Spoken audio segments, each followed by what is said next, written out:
Chinek ko po, umabot na ng million views yung vlog ni Kalingap Rab dito po sa 4 na recipient. After 3 days po, mga katugang makalingap. Sa ngayon, talent ko na talaga si Erica. Ako na yung manager na Erica.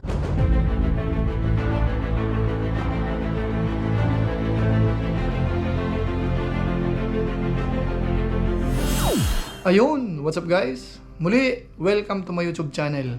Ito po si Kajulay, ang inyong katugang, ang inyong kalingap, na muling bumabati po sa inyo ng magandang araw, magandang gabi, sa ang sulok man po tayo ng mundo naroroon. At sa araw na ito, meron po tayong panibagong vlog. Pag-uusapan po natin, patungkol po kay Erica, na kung saan, nung nakaraan, meron pong binanggit si Kalingap Rab. Malaking tulong po ito kay Erica. Dahil sa inyong kaalaman, si Erica po ay papayagang mag-vlog ni Kalingap Rab. Tapos, tutulungan niya po kung paano po i-handle ang kanyang YouTube channel. At bukod po doon, si Erica po ay gustong gawin ni Kalingap Rab na kanyang talent. Ibig sabihin, nakasuporta po si Kalingap Rab sa kanya.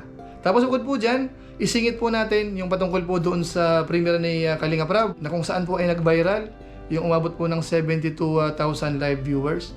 Dahil sa inyong kaalaman, nagtuloy-tuloy po yung pagiging trending po noon. So alamin po natin, ilang milyon na nga ba ang views po noon after ilang days. So pag-uusapan po natin yan maya-maya ng konti. Pero bago po yon, magpapaalala muna si Kuya July.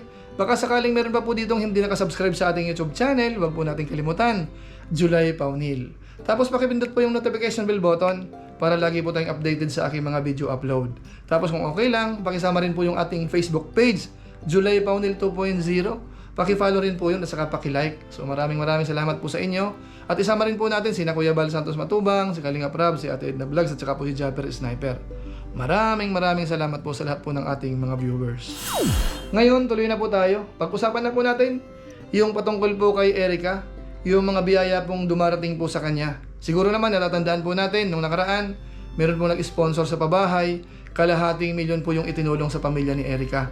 Tapos merong nagregalo, isang cellphone at magandang klase. iPhone 14 po yun, mga katugang, mga kalingap.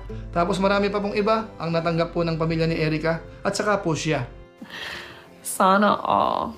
At hindi po nagtatapos dyan. Dahil nung isang araw, nabanggit po ni Kalingap Rab na nakahanda po siyang alalayan si Erica.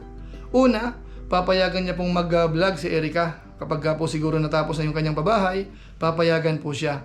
At hindi lang yun, tutulungan daw po yan ni Kalingap Rab. Ibig sabihin, aalalayan po siya para tuluyang gumanda ang kanyang YouTube channel. Kung inyo po matatandaan kahapon mga katugang mga Kalingap, naglabas po tayo ng vlog patungkol po doon sa ilan sa mga tinulungan ng Team Kalingap na pinayagang mag-vlog. At nakita po natin doon, ang laki po ng potential income. Nanguna nga po doon si Rachel Morales mga katugang mga Kalingap. Dahil nga po sa ngayon, viral po siya, maraming nanonood sa kanya. So dito po kay Erica, kung sakasakali pong mangyayari din po yun, hindi po malayo na maabot niya rin po yun o kaya malagpasan pa. So depende po yan kung paano po imamanage ni Kalingap Rab. Pero bago po natin ituloy, pakinggan po muna natin yung binabanggit ni Kalingap Rab. Ito po yun. Pag natapos babae ni Erica, si Ruel na magba-vlog, depende po yan kapag binavlog ko pa si Erica. Diba? Kapag binavlog ko pa si Erica. Kasi baka maging talent ko na rin si Erica eh. Sa ngayon, talent ko na talaga si Erica. Ako na yung manager na Erica. Ganon din si Arjun nga po. Kanina lang. Tuwang-tuwa siya, sabi ko, Arjun, ako nang magawa ng channel mo. Ako na lang ang manager mo kasi sayang naman yung channel mo. So, tuwang-tuwa si Arjun. Kasi kagaya ni Kuya Robin, ako po yung nagmamanage kay Kuya Robin. Yung channel niya, ako yung nagpapa-edit. So, may editor ako. Tapos, kami na rin nag-upload. Kaya yun, maganda naman yung takbo ng channel ni Kuya Robin. Ganyan, yun din yung gagawin ko kay Erica. Siguro ako na lang magmamanage ng ng career, di ba? Kung gusto niya mag-vlog, no? O kaya kung maging talent na lang siya, ganun. So, maganda rin po kasi yun may nagmamanage, di ba? Kasi ako, tagal ko ng vlogger. So, madami na rin akong experience kung paano mapapanatili yung audience natin, viewers. And masishare ko yung mga naranasan ko.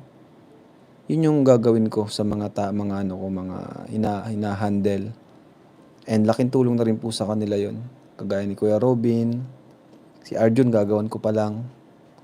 Tapos si Erica, baka ganun na lang din ang gawin ko. So yan po, maliwanag po yung binanggit ni Kalinga Prab. Meron po talaga siyang magandang plano kay Erica. Yung isa po doon ay yung pagiging YouTuber o kaya yung papayagang mag-vlog. At ang maganda po doon, tutulungan niya, siya po ang magmamanage. Po pwede sa pag-i-edit at saka sa pag-a-upload. Kamukha po nung ginawa ni Kalinga Prab kay Kuya Robin. So malaking tulong po yan mga katugang makalingap. Dahil kumbaga, si Erica, wala nang masyadong iisipin. Yung patungkol po sa pag-i-edit, paggawa po ng thumbnail, pag-upload. Kung tutulungan po yun ni Kalinga Prab, malaking tulong po yun. Tama kayo, tama kayo. Lalong-lalo na, siya po ay mag-aaral. So at least yung time po para sa pag-i-edit, pag-upload, iba po ang gumagawa. Makakapag-focus po siya doon sa kanyang pag-aaral. At baka masyado na rin siyang sikat. Kapag graduate po siya, at yung kanyang channel ay tuloy-tuloy, iba po ang nagmamanage. So sa malamang, pag-graduate niya, malaking-malaki na yung kanyang channel. Baka sobrang sikat na po si Erica noon, mga katugang mga kalingap. Pwede na! Ngayon, bukod po doon, nabanggit din po ni Kalinga Prab na gagawing talent si Erica. Meaning, sa ngayon, talent po siya ng Team Kalingap. So makakatanggap po siya ng allowance siyempre, at saka po iba pang benefits, mga katugang mga kalingap. So malaking tulong po yan sa kanya. Dahil siyempre, mag-aaral siya, kailangan din po ng panggapang gastos. So makikita po natin dito, ang Team Kalingap po ay hindi lang po para mag-vlog o kaya tumulong sa beneficiary ng normal na pagtulong. Pabigas, pabahay, ayuda, at yung ano-ano pa. Dito po nakikita natin, binibigyan po ng chance yung ilan, lalo na po yung mga deserving. Kung meron po silang talent ng pagbablog, merong abilidad, pinapayagan po yun ni Kalinga Prab para magkaroon naman po sila ng magandang kinabukasan. Lalo't alam naman po natin, sa YouTube po, kapag napatamaan natin, nagkaroon po tayo ng maraming followers, subscribers, viewers, malaki po ang chance na magkaroon din po tayo ng magandang income o kaya revenue. At kung sakasakaling may-maintain po natin yan, pwedeng magtuloy-tuloy po yan. Paano masabi? Ano po ang gusto kong ipunto po dito mga katugang makalingap? Sina Kalinga Prab talaga nakahandang tumulong. Hindi ho sila makasarili.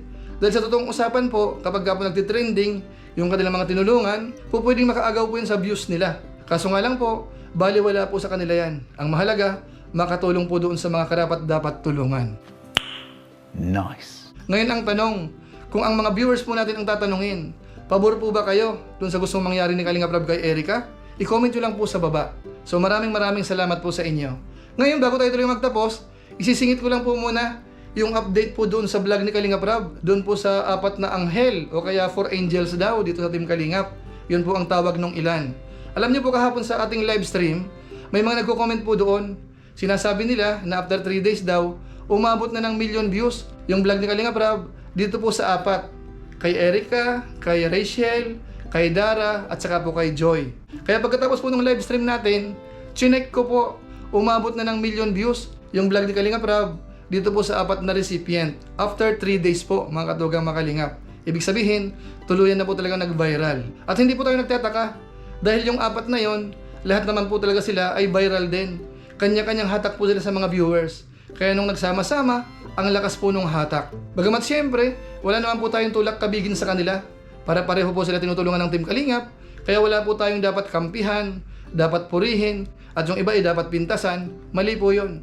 Dapat lahat po yun, isipin natin, tinutulungan ng Team Kalingap, lahat po sila mag-grow at lahat po sila maging maganda ang paningin ng mga viewers ng Team Kalingap. Kaya masabi lang po natin, congratulations po kay Kalinga Prab dahil meron naman po siyang 1,000,000 views sa kanyang YouTube channel. Nadagdagan na naman po yung mga 1,000,000 views ni Kalinga Prab sa kanyang YouTube channel. So congratulations.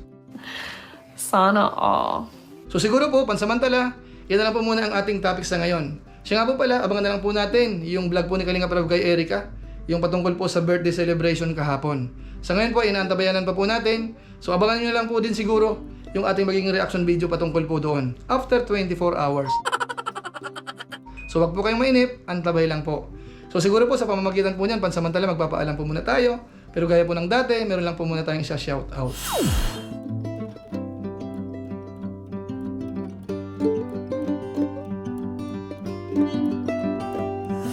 Tapos gusto rin pong pasalamatan yung ating mga kasamaan sa COOS, Kalingap, OFW Organic Sponsors sa inyo pong patuloy na pagsuporta po sa mga pabahay program ni na Kuya Bal Santos Matubang at saka po ni Kalinga Prab.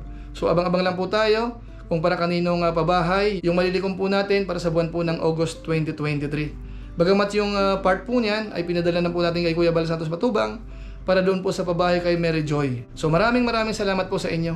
At siyempre sa ating mga viewers, mga followers po ni Kuya July, mga subscribers natin, maraming salamat po sa inyo pong pagsuporta sa ating mga video upload, pinapanood po ninyo, pati yung ating live stream, kahit sa replay, nanonood po kayo, nakikita ko po yan. So maraming salamat po sa inyo. At ganoon na rin po yung nanonood din sa ating Facebook page, yung July Paunil 2.0. Unti-unti na rin pong lumalaki yung ating page, mga katugang makalingap. Suportahan po natin, i-follow po natin, saka i-like. Maraming salamat po sa inyo, lalong-lalo na yung mga hindi nag-skip ng ads, masipag mag-like at saka po nag-share ng ating mga videos. Kung inyo po itong nagustuhan, po pwede po nating i-share din. So maraming salamat po. Muli, ito po si Kuya July, ang inyong katugang, na pansamantalang nagpapaalam po muna. Kita-kita na lang tayo sa mga susunod ko pang vlog. Maraming salamat sa inyong walang sabang pagsuporta po sa ating YouTube channel. Pagpalain nawa kayo ng Diyos, mabuhay tayong lahat. God bless. Bye-bye!